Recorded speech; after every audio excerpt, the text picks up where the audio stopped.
فاتقوا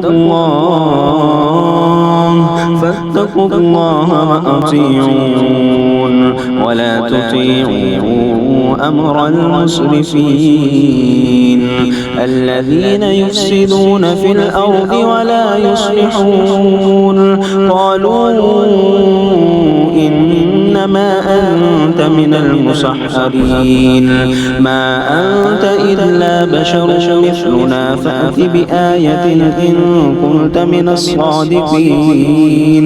قال هذه ناقة لها شرب ولكم شرب يوم معلوم ولا تمسوها بسوء فيأخذكم عذاب يوم عظيم. فعقروها فأصبحوا نادمين فأخذهم العذاب إن في ذلك لآية وما كان أكثرهم مؤمنين وإن ربك لهو العزيز الرحيم.